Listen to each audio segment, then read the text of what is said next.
Chosen one, go back to this morning. Not the comfortable parts, not the routine. Go back to that exact second when something pierced you. A message lit up your screen. A tone in someone's voice shifted. A look carried more contempt than respect. It happened fast, but your body reacted even faster.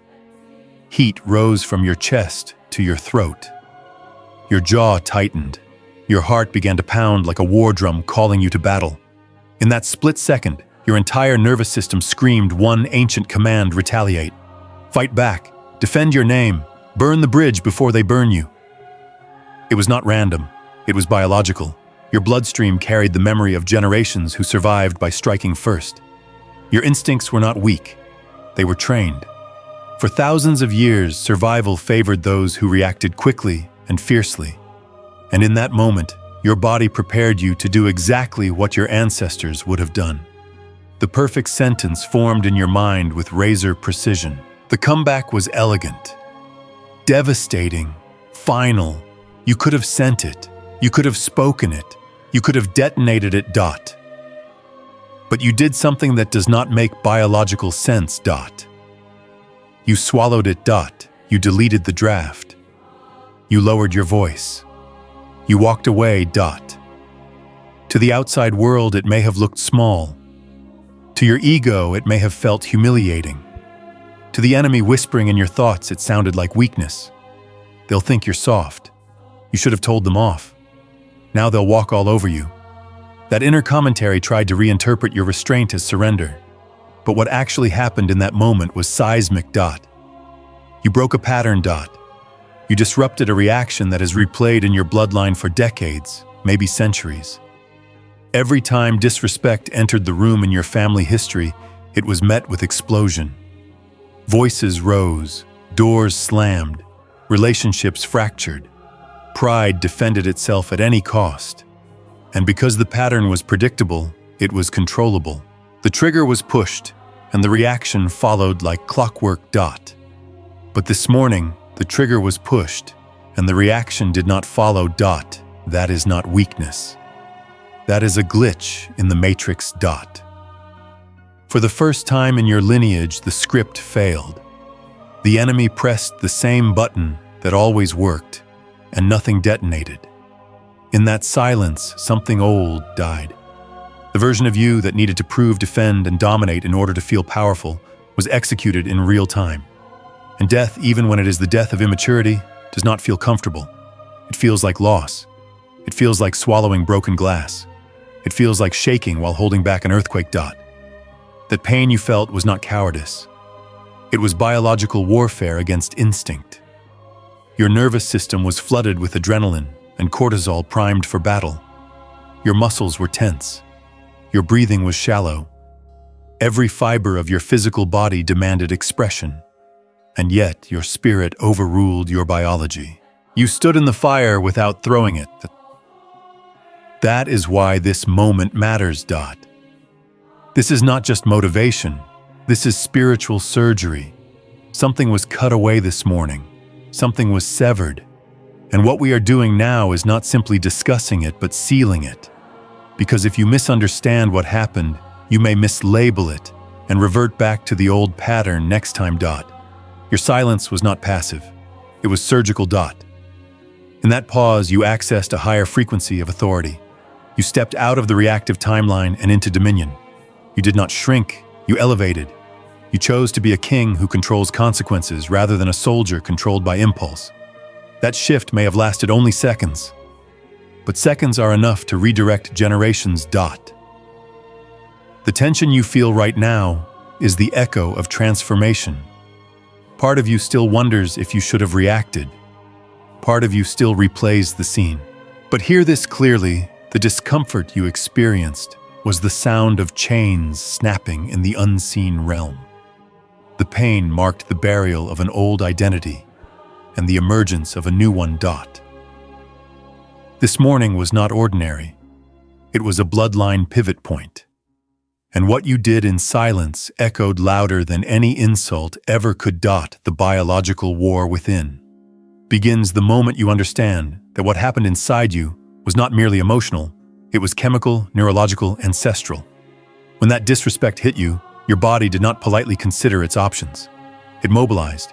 Within milliseconds, your amygdala scanned for threat and labeled the moment as danger. Cortisol surged into your bloodstream. Adrenaline followed. Your heart accelerated to pump oxygen into your muscles. Your pupils subtly adjusted. Your jaw tightened. Your hands either wanted to clench or gesture. This was not drama. This was design. The fight-or-flight mechanism that kept early humans alive on open plains was activated in a modern office, a living room, a text message thread. Your nervous system does not distinguish between a charging predator and a wounded ego. To your biology, both register as attack. And when biology senses attack, it demands retaliation. That is why the urge felt so urgent, so righteous, so necessary. It was not simply pride speaking. It was programming. Millions of years of survival coding pressed against your ribcage and whispered, strike now or lose status. Respond now or be overrun. When you chose not to obey that impulse, you did not just silence a sentence. You interrupted a physiological cascade that had already begun. Holding back anger in that state is not like calmly choosing a salad over dessert. It is like gripping the steering wheel while the car is hydroplaning. Your pulse was elevated. Your breathing was shallow. Your muscles were primed for confrontation. The reason it felt physically painful is because you were defying a system that equates reaction with safety.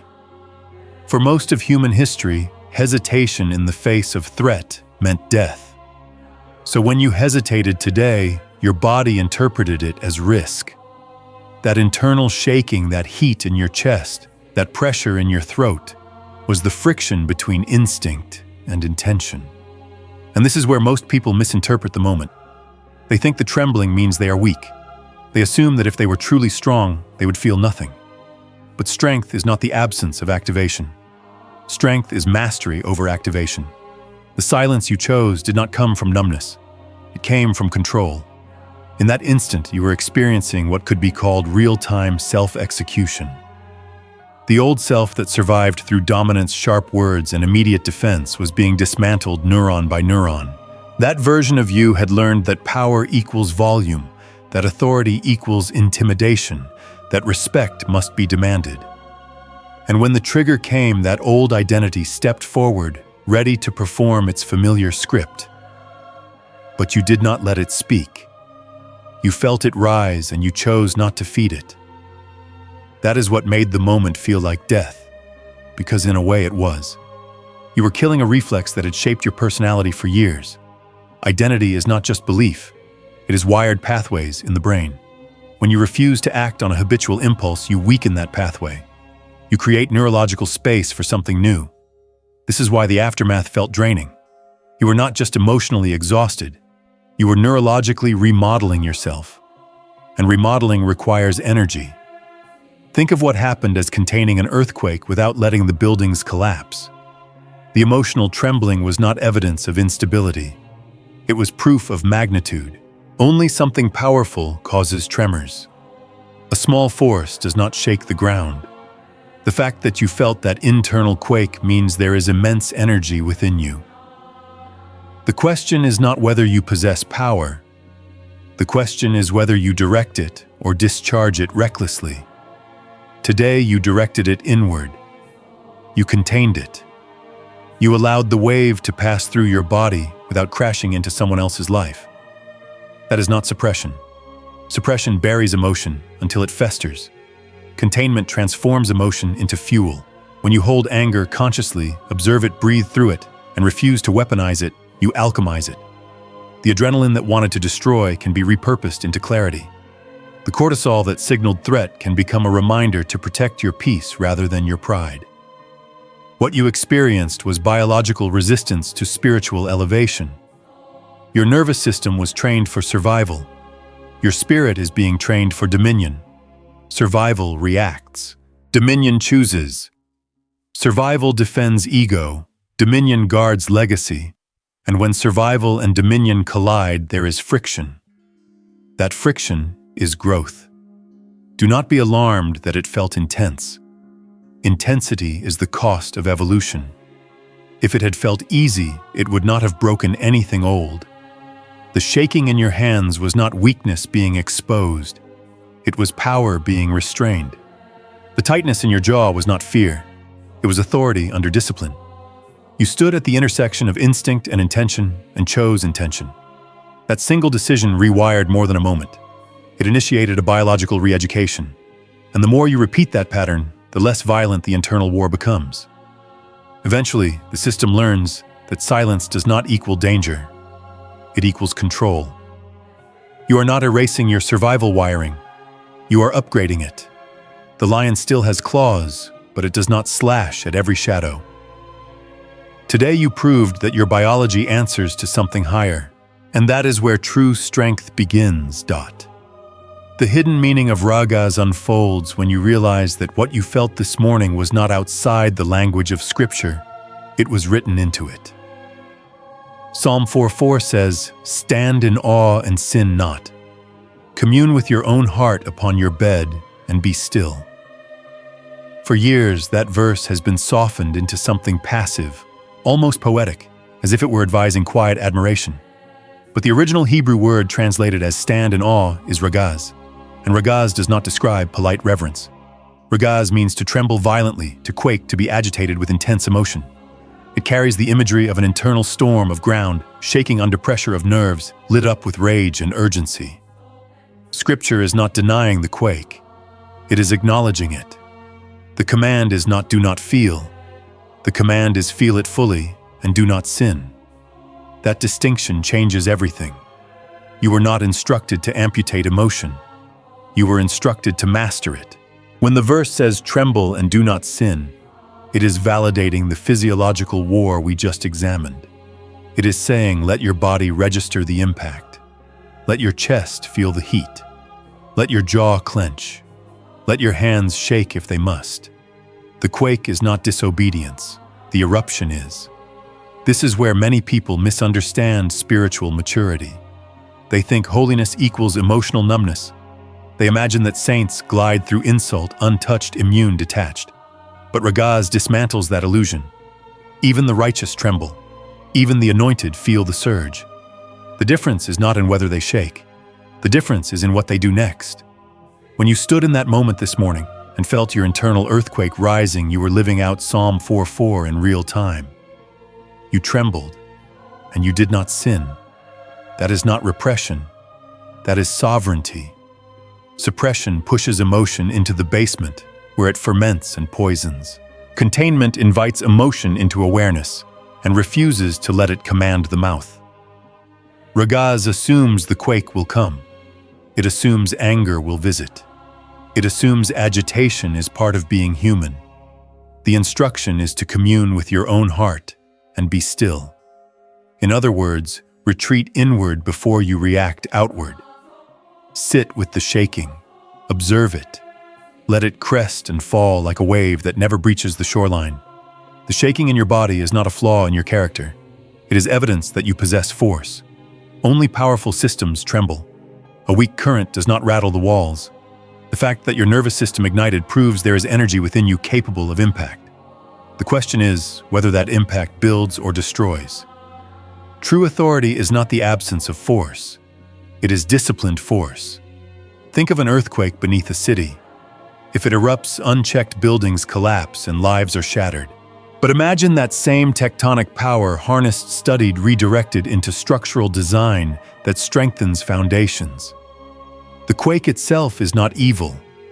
Uncontained, it is catastrophic. Directed, it becomes information reinforcement resilience. When you trembled and chose silence, you endured the earthquake without letting it destroy the city around you. That is strength redefined. Most people equate strength with expression. They believe power must be visible, audible, dramatic. But the highest form of strength is restraint under pressure. It is the ability to hold a loaded weapon and choose not to fire. It is the capacity to devastate and elect to preserve. Ragaz teaches that trembling does not disqualify you. It qualifies you for the test. The quake is the proving ground. Anyone can remain calm when unprovoked. It takes mastery to remain righteous while agitated. When your body shook, it was not betraying you. It was presenting you with raw material. You had the heat of anger, the charge of adrenaline, the momentum of instinct. And you decided not to let that material burn someone else. Instead, you absorbed it, transmuted it, allowed it to pass. That is why the shaking afterward felt heavy. You were holding tectonic plates in place. You were keeping structures intact. And every time you do that, you reinforce a new identity. The more you practice trembling without sinning, the more your nervous system learns that intensity does not require explosion. Over time, the quake shortens, the aftershocks lessen, the authority stabilizes. But do not despise the trembling stage. It is sacred. It is where character is forged. Ragaz reveals that Scripture never expected you to be emotionless. It expected you to be disciplined. It never denied the storm. It instructed you how to stand inside it. And standing does not mean rigid suppression. It means grounded awareness. Feet planted, breath steady, mouth closed until wisdom speaks. When you endure the earthquake without destroying the city, you prove that you are not ruled by your impulses. You are governing them. That is kingship. That is dominion. The world celebrates the loud conqueror who leaves rubble in his wake. Heaven recognizes the sovereign who absorbs impact and keeps the city standing. This morning you trembled, and you did not sin. That is not small. That is ancient strength awakening in modern flesh. Breaking the generational reaction pattern begins when you zoom out from this morning and stop seeing it as an isolated event and start seeing it as a lineage moment. What you did was not just personal growth, it was ancestral interruption. If you trace the emotional history of your family, you may not have written records, but you have stories. You have memories of arguments that escalated too fast, words that cut too deep, grudges that lasted decades. Maybe you saw doors slammed, dishes broken, silence used as punishment, or rage used as dominance. Maybe respect in your household was defended with volume, not wisdom. Even if your family was loving, there may have been a reflex embedded in the bloodline. When disrespected, strike back. When wounded, wound harder. When challenged, overpower. These patterns do not appear out of nowhere. They are survival adaptations passed down like heirlooms no one consciously chose. A grandfather who learned that aggression prevented humiliation passed that instinct to a father who believed intensity equaled authority, and that father passed it to you. It becomes encoded not just in behavior, but in nervous system responses. This is why the trigger feels so familiar. It is not just your story. It is a replay, the same stimulus, the same surge, the same expected explosion. And for generations, the script ran flawlessly.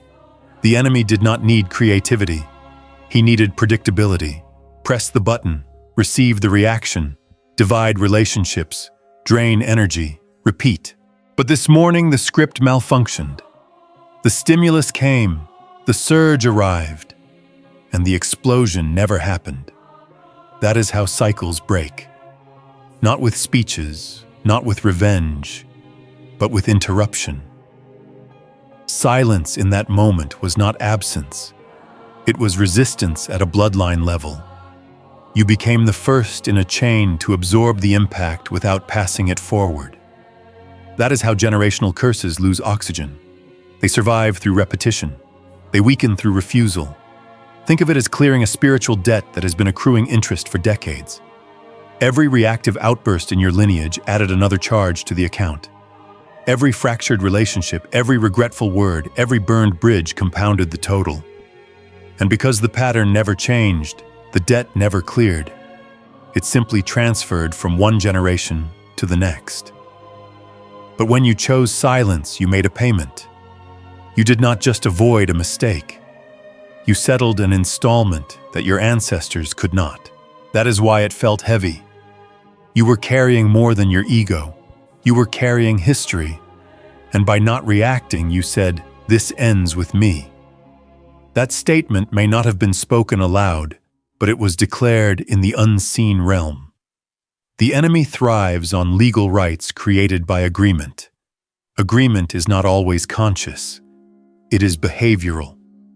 When a family repeatedly responds to provocation, with rage they agree with a pattern. They validate it, they normalize it, and as long as the reaction is predictable, the access remains open. But when the provocation comes and the reaction does not follow, the legal claim dissolves. The enemy loses leverage. He cannot control what he cannot predict. Your silence introduced unpredictability into a system that depended on automation. You stepped out of the timeline that your ancestors walked and into a new one. That does not dishonor them. It liberates them. Many of your forebears did the best they could with the emotional tools they were given. They survived wars, poverty, humiliation, abandonment. Reaction was their shield. But you are not called merely to survive. You are called to govern, and governance requires a different reflex. When you withheld your response, you did not reject your bloodline. You redeemed it. You proved that the story can evolve. That inheritance does not equal destiny. That instinct can be retrained. This is what makes you dangerous in the spiritual sense. Not because you are loud, not because you dominate rooms, but because you disrupt cycles.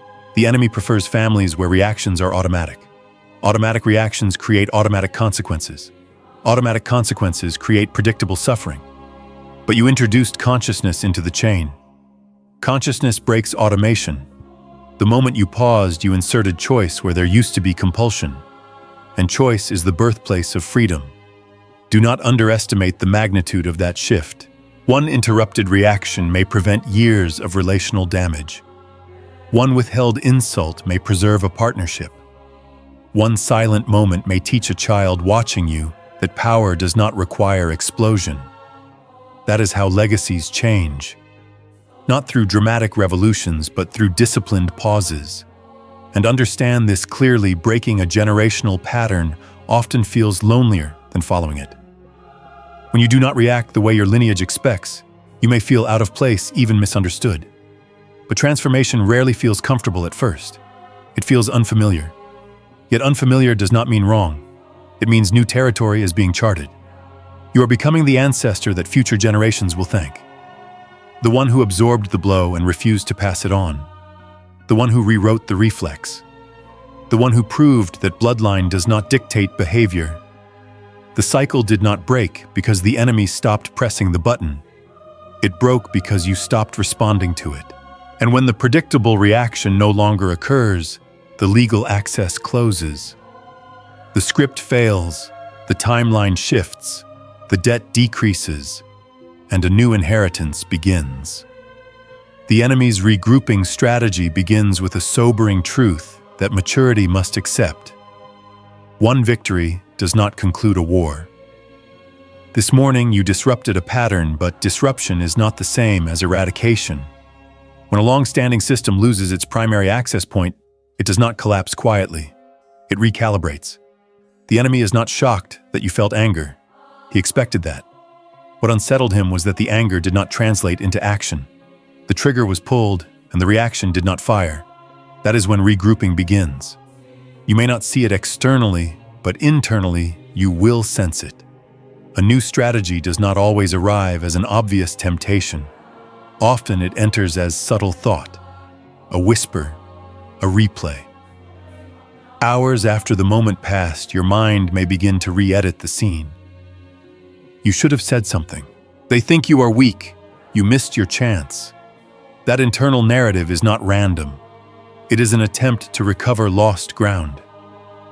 When the external trigger fails, the battlefield shifts inward. Doubt becomes the new provocation. Shame becomes the new spark. Regret becomes the new hook. If the enemy cannot provoke your mouth in real time, he will attempt to provoke your imagination later. This is regrouping. This is strategic adaptation. Understand something deeply: systems built on predictability do not surrender easily. For years, perhaps decades, the pattern was reliable. Disrespect equaled explosion. Explosion equaled division. Division equaled chaos. Chaos equaled access. When you interrupted that sequence, you did not simply win an argument. You destabilized a mechanism. But destabilized mechanisms attempt restoration. This is why you may feel mental pressure after physical restraint. The body calms, but the mind circles back. The enemy reorganizes not just externally, but through inherited voices that sound suspiciously like your own reasoning. These voices often carry the tone of your lineage.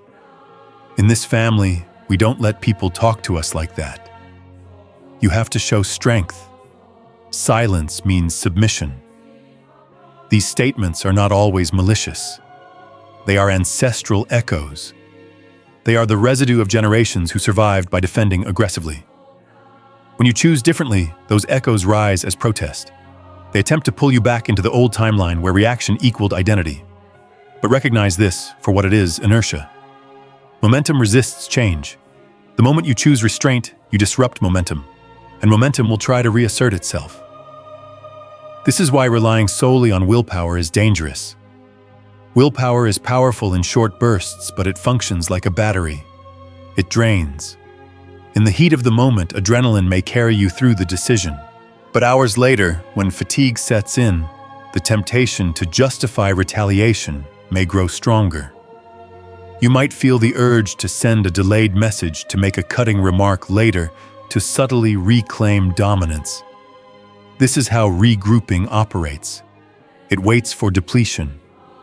If your strategy is only try harder next time, you will eventually exhaust yourself. Victory must be anchored deeper than effort. It must be rooted in identity.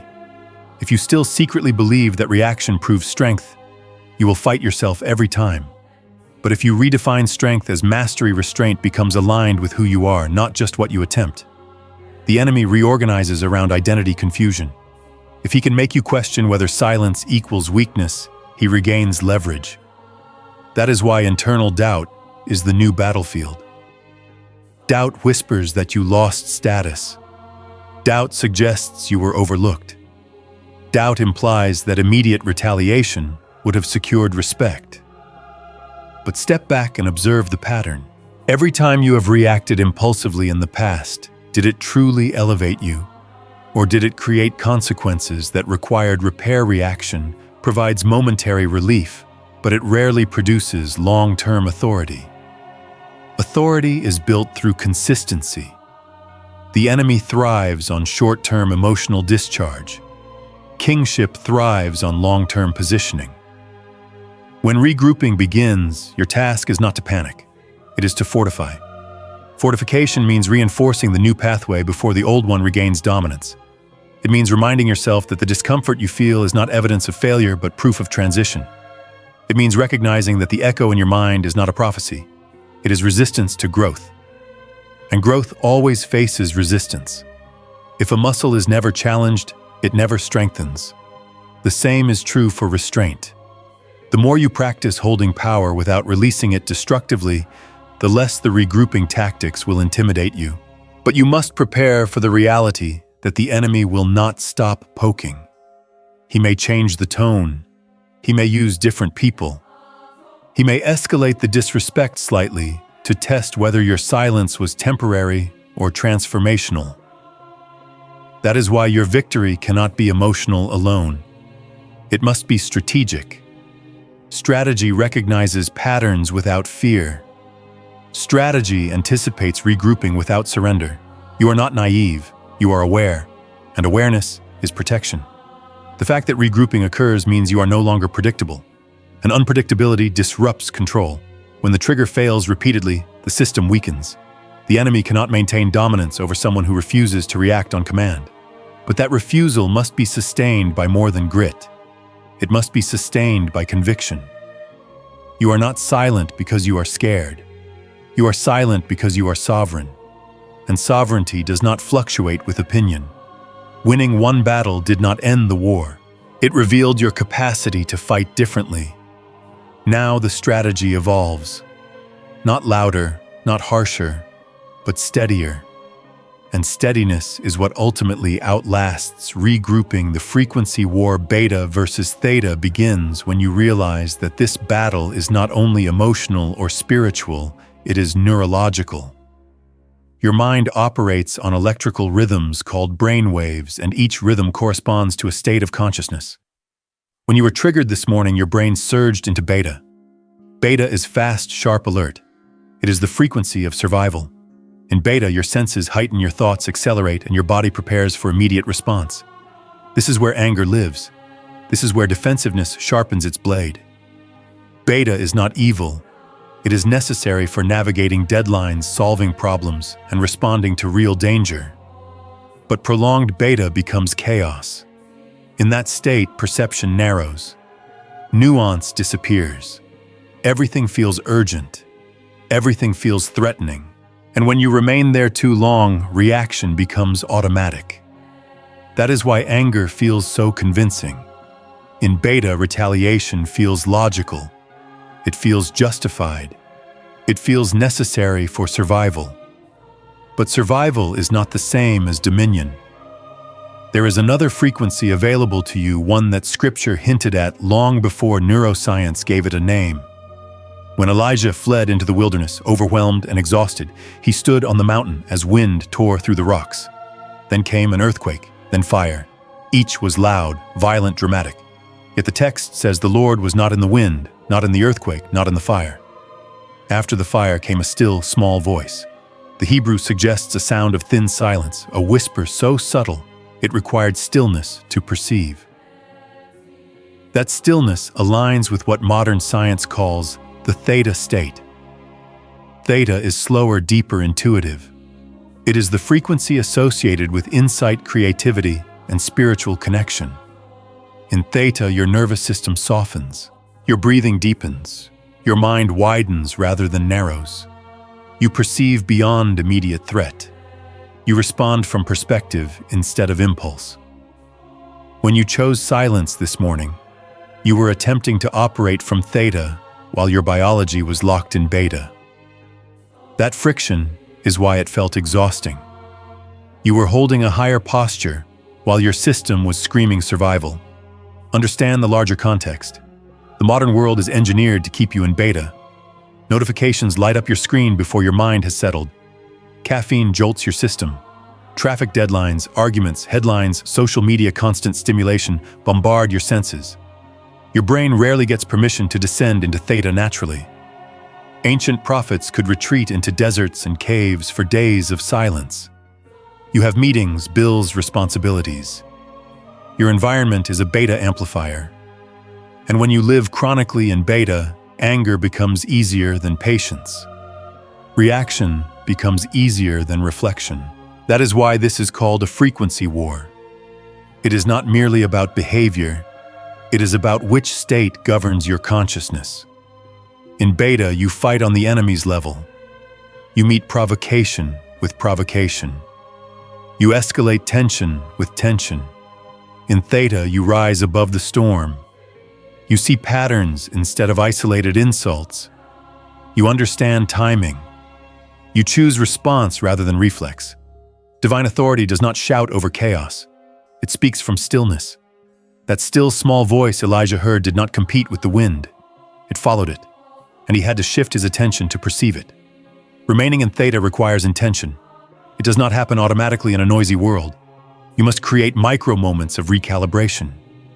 A deep breath before you respond. A pause before you send the message. A step away before you speak. These are not small acts. They are frequency shifts. Each conscious inhale slows the nervous system. Each moment of stillness invites your brain to transition from high alert beta to receptive theta. The more you practice this shift, the more accessible it becomes. Over time, your baseline changes. You become less easily provoked, not because you lack emotion, but because your system is trained to descend rather than explode. Spiritual dominion is not achieved by eliminating biology. It is achieved by governing it. Beta is a tool, not a master. You need it to navigate life, but you do not live there. You visit it and return. Theta becomes your throne room. From there, insults lose their urgency. Disrespect becomes information, not emergency. You recognize that not every bark requires a roar. The world may continue to shout. Wind will still blow. Earthquakes will still shake. Fires will still flash. But you will know where the voice truly resides. And the more you anchor yourself in that deeper frequency, the less chaotic the outer world feels. This is not escapism. It is elevation. It is choosing to operate from dominion rather than survival. And once you understand that your reactions are frequency-driven, you gain leverage. You stop asking, "Why am I so triggered?" and start asking, "What state am I in?" That question alone creates distance from impulse. It gives you room to choose again. The war is not only about words spoken or withheld. It is about which rhythm governs your mind. Beta reacts, theta rules, and every time you shift intentionally, you reclaim authority over the battlefield within. The bridge for modern warfare emerges when you confront an honest reality. The prophets of old had environments you do not. Elijah could flee into the wilderness. Moses could ascend a mountain. Jesus could withdraw into desert solitude for 40 days. Silence was not a luxury for them. It was accessible terrain. They stepped away from villages, markets, obligations, and entered landscapes where wind and sand replaced noise and opinion. In that stillness, their nervous systems settled. Their minds descended naturally from agitation into clarity. Theta was not forced. It was cultivated through environment. But you do not live in a desert. You live in a digital age. Your wilderness is interrupted by notifications. Your cave has Wi-Fi. Your solitude competes with responsibilities. Bills do not pause because you need revelation. Children do not stop asking questions because you need inner recalibration. The world you inhabit is loud by design, and if you wait for perfect silence to reclaim your authority, you may wait forever. This is why a bridge is necessary. Not a rejection of modern life, but a tool that works within it. If beta is amplified by constant stimulation, then intentional recalibration must be equally strategic. You cannot always relocate physically, but you can shift neurologically. This is where brainwave entrainment becomes more than a concept and turns into a weapon. Brainwave entrainment is the science of guiding the brain's electrical patterns through specific auditory frequencies. When your brain is exposed to carefully designed tones, it begins to synchronize with them. This is not mystical exaggeration. It is measurable neurological response. Your brain, like any oscillating system, can be nudged into rhythm. When exposed to frequencies associated with theta, it gradually slows its dominant pattern from high-alert beta into deeper, more receptive states. Think of it as tuning an instrument. If your mind has been strung too tight by stress, constant input, and emotional triggers, entrainment loosens the tension without breaking the string. The genius wave operates within this principle. It is not presented as a magic spell or a replacement for discipline. It is a bridge, a structured sound environment engineered to accelerate what ancient prophets achieved through isolation. Instead of 40 days in a cave, you have 7 minutes of focused recalibration. Instead of hoping your mind will naturally descend from agitation, you guide it intentionally. The power of this tool lies in repetition. When you repeatedly expose your brain to theta-inducing frequencies, you strengthen the neural pathways associated with calm authority. What was once effortful becomes accessible. The pause you struggled to maintain under pressure becomes more natural. The surge of anger still arises, but your system knows how to descend quickly. Over time, restraint feels less like suppression and more like default posture. Authority becomes effortless rather than exhausting. This is critical for modern warfare, because the enemy counts on fatigue. He knows that constant beta drains you. He relies on your exhaustion to weaken your resolve. If you are perpetually overstimulated, your threshold for provocation lowers. But when your brain is trained to access theta efficiently, you are less reactive. Your baseline shifts. Instead of living on the edge of eruption, you live in measured clarity. The genius wave is not about escapism. It is about reinforcement. You are not avoiding conflict. You are preparing for it. Just as athletes condition their muscles before competition, you condition your nervous system before confrontation. When the next trigger comes, you are not scrambling to regain control. You are already anchored. And anchoring is what distinguishes sovereignty from survival. Modern life may not grant you a mountain, but it offers technology. Technology can distract, but it can also discipline. It can scatter attention, or it can focus it. When used intentionally, it becomes part of your strategy rather than your weakness. The bridge exists so that you are not dependent on perfect conditions to maintain dominion. You can recalibrate in your car before entering a meeting. You can reset in your home before responding to a message. You can retrain your brain daily until theta is no longer foreign. Authority is not about occasional breakthroughs. It is about sustained posture. The more you strengthen the neural circuitry of calm, the less willpower you expend resisting provocation. Reaction becomes less tempting because your system does not interpret every slight as threat. You operate from perspective, not panic. The prophets stepped into caves to hear the still, small voice.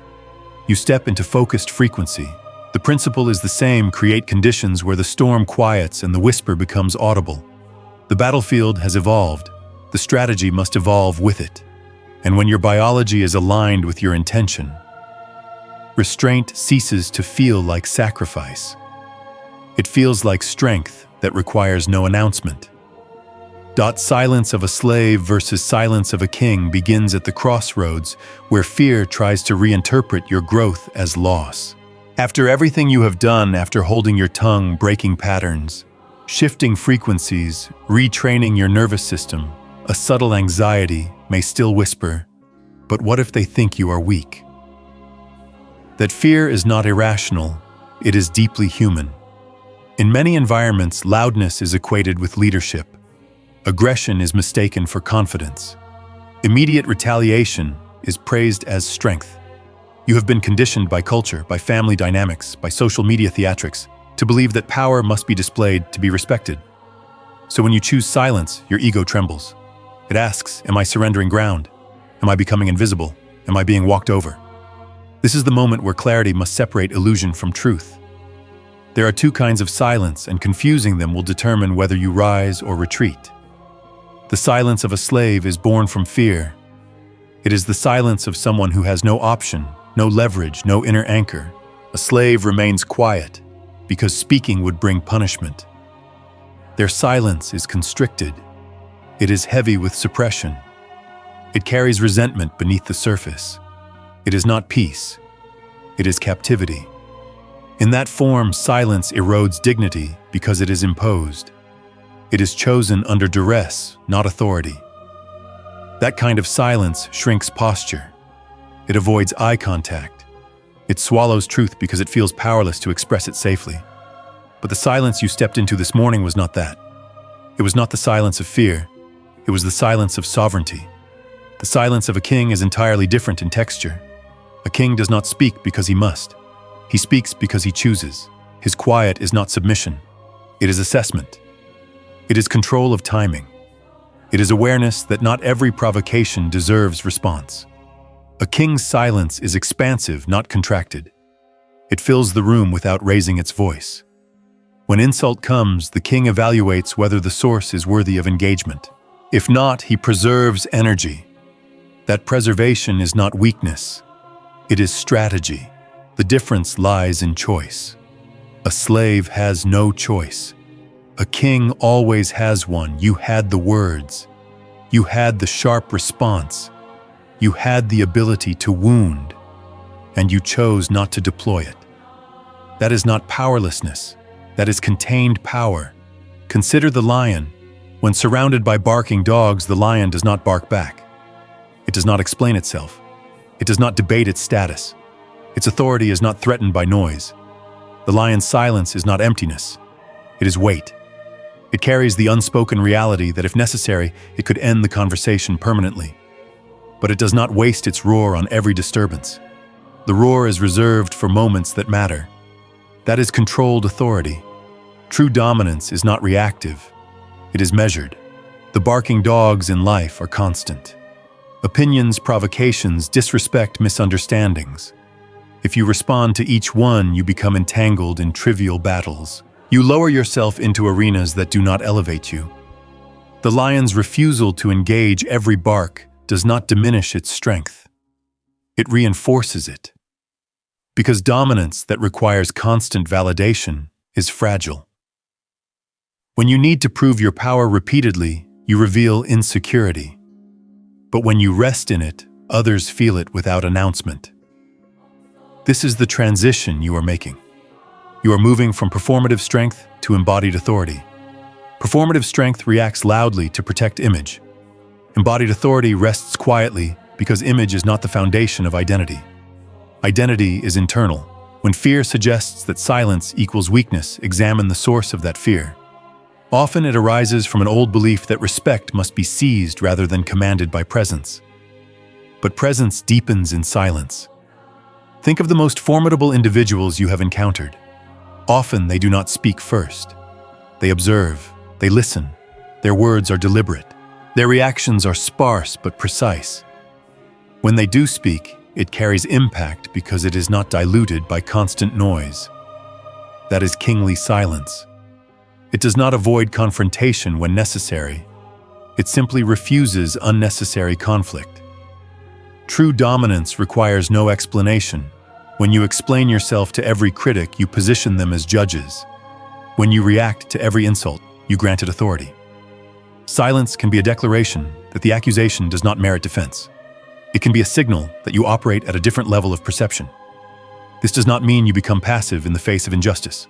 A king still governs. A lion still hunts. But action is intentional, not impulsive. The distinction is crucial. There will be moments when speaking is required, when boundaries must be articulated clearly and firmly. Sovereign silence does not mean permanent muteness. It means selective expression. It means your response is guided by wisdom rather than wounded pride. It means you are not manipulated into reaction by provocation. The fear that silence makes you a doormat fades when you understand that you are not abstaining from action. You are choosing timing.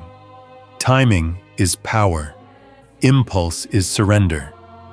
When you reacted in the past, how often did the situation truly improve? How often did escalation create resolution? Reaction provides emotional discharge but rarely strategic advantage. But silence used intentionally creates space. In that space, truth surfaces. In that space, consequences unfold naturally. In that space, your opponent may reveal themselves without your interference. The lion does not chase every shadow. It waits, it observes, and when it moves decisively. Your silence this morning was not retreat. It was elevation. You refused to descend into a level of exchange that would have diminished you. That refusal may have unsettled the other party more than any insult could. Because when someone expects explosion and receives calm, they lose leverage. They cannot predict you. And unpredictability from a place of control is intimidating. That is why sovereign silence often feels heavy in a room. It carries the message, I could respond, but I choose not to. And that choice signals mastery. The world may misunderstand it initially. Some may interpret it as weakness because they are accustomed to noise equaling dominance. But over time, consistency reveals truth.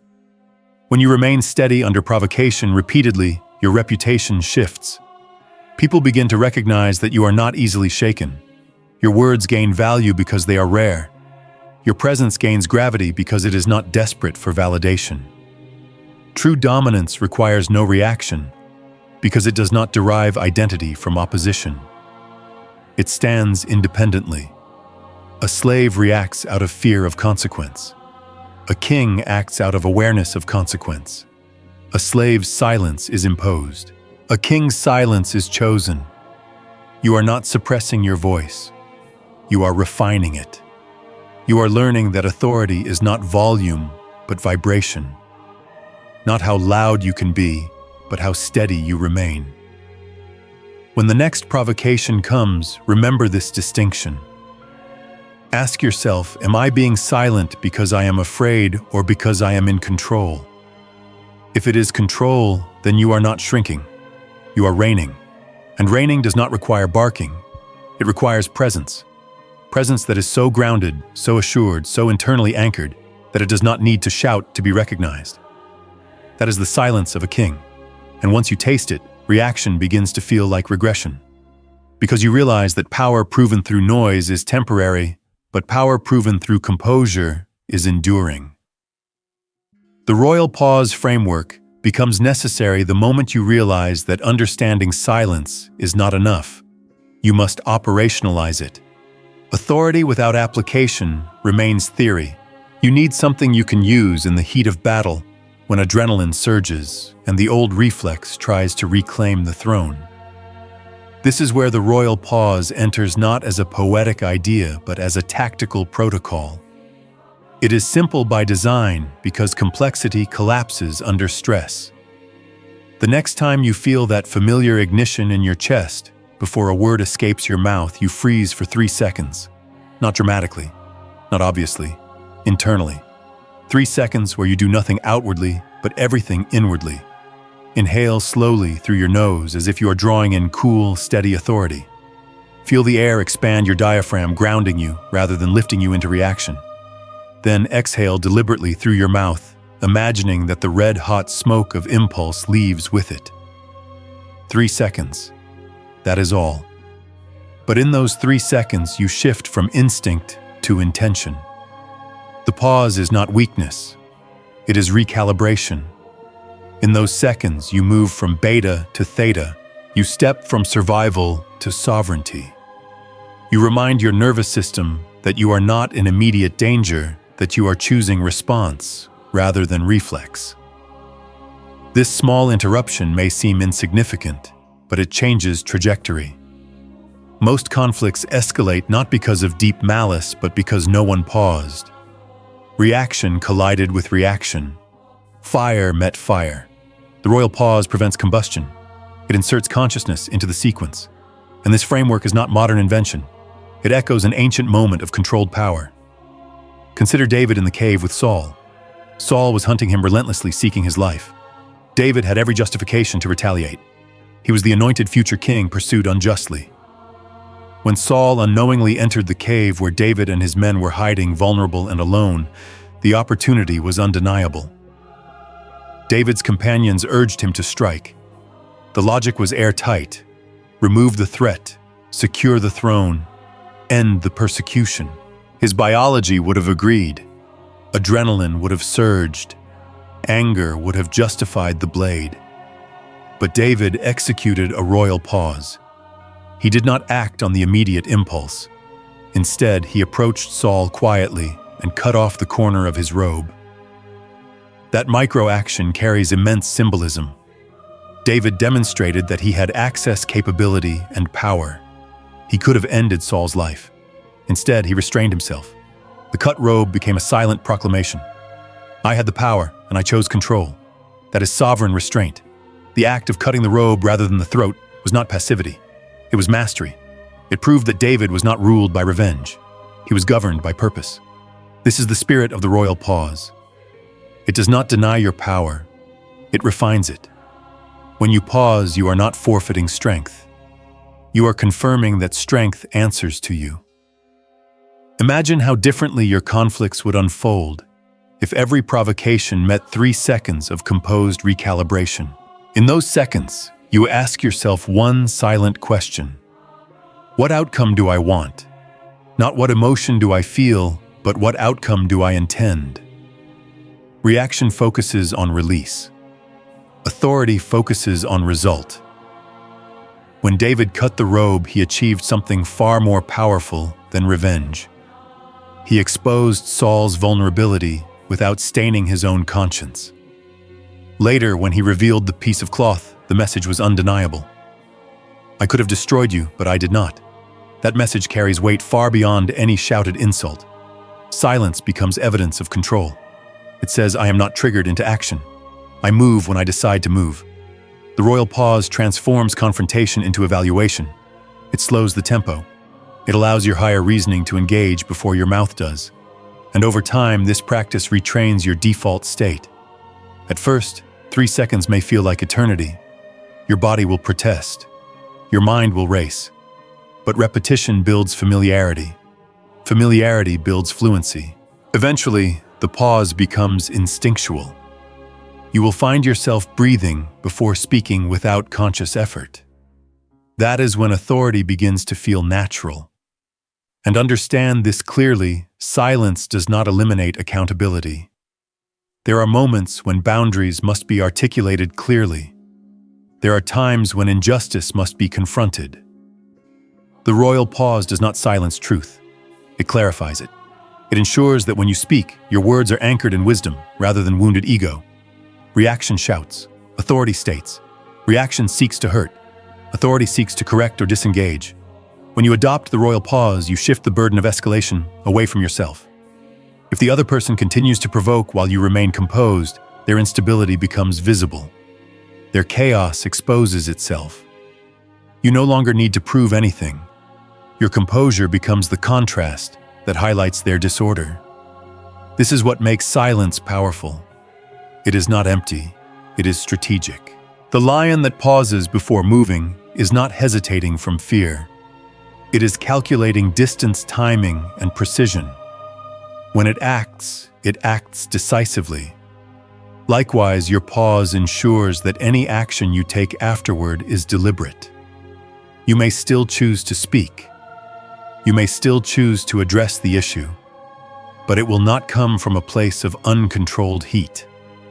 It will come from grounded clarity, and that difference changes everything. Over time, those around you will sense the shift. They will recognize that provoking you no longer yields predictable drama. Some may test you initially, increasing pressure to see if the old version returns.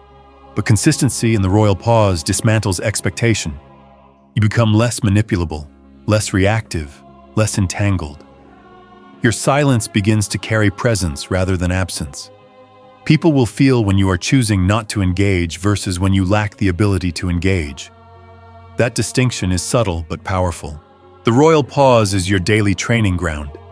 It is the bridge between theology and behavior, between knowledge and embodiment. Each pause is a small coronation. Each controlled breath is a reminder that you govern your responses. In the cave, David's restraint positioned him for future kingship. In your daily life, your restraint positions you for credibility, trust, and long-term authority. Silence in this framework is no longer avoidance. It is proof. Proof that you can hold the sword without swinging it recklessly. Proof that your power does not need to be displayed to be real. Proof that you are not commanded by provocation. And once you internalize, that reaction begins to lose its allure. Because you recognize that the most commanding presence in the room is often the one that does not rush to fill it with noise. Silence becomes your signature not because you are voiceless, but because you are disciplined. And discipline sustained over time transforms restraint into reputation. Sarah's silent victory brings all of this out of theory and into lived reality, because transformation is proven not in sermons, but in situations. Sarah was not a prophet in a cave or a king in a palace. She was a professional in a competitive corporate environment, navigating politics, pressure, and personalities. For months, she had worked diligently on a major project, investing late nights and emotional energy into its success. Her performance was consistent. Her reputation was solid. But excellence often attracts envy. A colleague in her department, threatened by her competence and quietly positioning for promotion, began to undermine her. It started subtly. Small comments in meetings, misleading summaries, slight distortions of her contributions. Sarah noticed the pattern but chose not to escalate. Then came the turning point. An email circulated to senior leadership, implying that Sarah had missed critical deadlines and mismanaged deliverables. The claims were not just inaccurate, they were strategically framed to cast doubt on her reliability. When she read it, the familiar surge hit. Her chest tightened, her pulse quickened.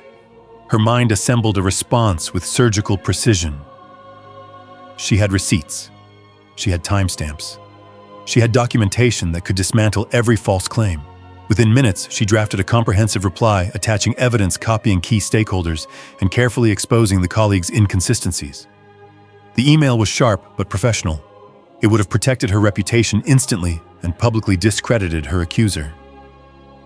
Her finger hovered over the send button. That was the moment of the royal pause. Sarah did not initially call it that. She simply felt something restrain her. It was not fear. It was not uncertainty about her facts. It was an inner check that asked, is this the move of a king or the reflex of survival? She stepped away from her desk. She closed her laptop. She went for a short walk outside the building.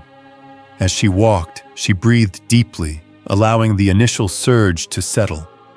Her mind replayed the email she had drafted, but this time she examined it from a calmer state. She realized that while the response was justified, it was also reactive. It would escalate tension.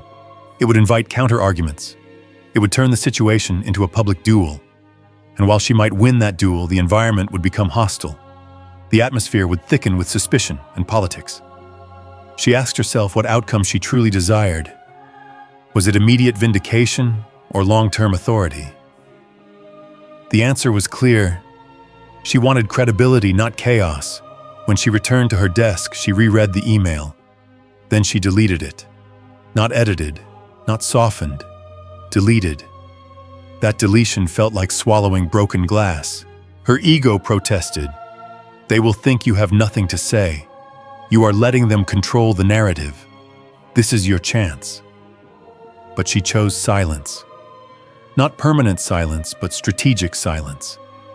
Instead of retaliating publicly, she quietly forwarded the original misleading email to one trusted mentor within leadership, attaching documentation without commentary. No accusations, no emotional language, just facts. Then she stopped. She did not rally allies. She did not defend herself in hallways. She continued her work with composure. 3 days later, something unexpected happened. The colleague who had initiated the false claims accidentally forwarded an internal message to the regional director. In that message, they openly admitted to exaggerating Sarah's mistakes to create leverage for their own promotion. The tone was careless, confident that the private conversation would remain unseen. It did not. The director immediately launched a quiet review. Within a week, leadership had access to both the misleading public email and the private confession. Sarah was called into a meeting not for discipline, but for clarification. She calmly presented her documentation, which she had already compiled. There was no defensive energy in her voice, no bitterness, just clarity. The outcome unfolded without her needing to fight. The colleague was reassigned. The promotion they sought was revoked, and Sarah was asked to lead the next phase of the project. Her authority increased not because she attacked, but because she remained composed. The leadership team later commented on her professionalism under pressure. They had observed not only the situation, but her response to it. This is the principle embodied. When you stay silent in the right way, God defends. Silence here does not mean neglecting wisdom. Sarah did not ignore the situation. She documented, she positioned, she trusted timing. She refused to descend into a public sparring match, and in that restraint, the truth surfaced on its own. Divine vindication rarely looks dramatic. It often appears as exposure unfolding naturally. When you react impulsively, you interrupt that process. You take control of the defense and sometimes entangle yourself in prolonged conflict. But when you operate from sovereignty, you create space for consequences to reveal themselves. Sarah's victory was not luck, it was alignment. She chose long-term positioning over short-term release. She trusted that integrity would outlast manipulation. And when the exposure came, it carried more weight because she had not fought for it. Her silence was interpreted not as weakness, but as confidence. The leadership team saw someone who did not crumble under pressure, who did not escalate tension unnecessarily. That reputation cannot be manufactured. It is forged in moments of restraint. This is the lesson for you. The royal pause is not theoretical. It operates in offices, homes, friendships, partnerships. There will be times when the accusation is loud and the truth is quiet. There will be moments when defending yourself immediately feels necessary. But discernment asks, will this reaction produce the outcome I desire, or will it simply discharge emotion? When you stay silent strategically, you are not surrendering control. You are transferring it. You are saying, I trust the system of truth to surface without my aggression. And often that trust is rewarded in ways you could not orchestrate. Sarah's story reinforces a pattern seen repeatedly across history. Those who master themselves are eventually entrusted with more. Vindication that comes through exposure rather than retaliation carries credibility. It is undeniable because it is not fueled by personal attack. When you hold your peace, you position yourself above the chaos. And when the chaos collapses under its own weight, you remain standing unscathed. That is silent victory. Not passive, not timid, but sovereign. And the principle remains clear: when you stay silent in strength, you create room for defense that is greater than your own. Sealing the timeline shift is not about ending a message. It is about anchoring a transformation. You did not come this far to nod in agreement and return unchanged. You came here because something in you recognized that this morning was not random. It was a pivot point, and pivot points must be sealed, not merely observed. So shift your posture right now. Sit up straighter. Let your shoulders settle back. If you are standing, ground your feet into the floor. This is activation, not dramatic, not loud, but deliberate. You are stepping from understanding into commissioning. What you practiced in theory must now become identity. Restraint is no longer an experiment. It is your weapon. Authority is no longer situational. It is your posture. Close your eyes for a moment if you can. Inhale slowly and recognize the fire you contained. Exhale and acknowledge that the containment did not diminish you. It refined you. Now seal it with intention. Father, we acknowledge the battle fought in silence. We acknowledge the quake endured without eruption.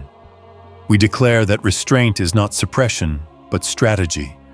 We break every generational agreement with explosive anger, reactive chaos, and impulsive retaliation. We declare that the covenant with chaos is broken. No longer will provocation dictate identity. No longer will insult control outcome. No longer will pride override purpose. From this moment forward, the chosen one operates from dominion, not survival. Let that declaration settle. Feel the weight of it. Because when you break a covenant with chaos, you must establish a covenant with peace. Peace is not passivity. It is command over the internal storm. You are not promising never to speak. You are committing to speak from authority rather than agitation. And now comes the question that determines whether this shift becomes permanent. Will you trust God with your reputation? That is the core. Because reaction is often an attempt to defend image. Silence, when chosen wisely, is trust. It says, I do not need to rescue my name through impulse. I trust that truth, timing, and integrity will stand on my behalf. If your answer is yes, let it be firm within you. Say it quietly if you must. Yes, I trust. Yes, I release. Yes, I choose dominion, because silence is no longer reactionless. It is not emptiness. It is not avoidance.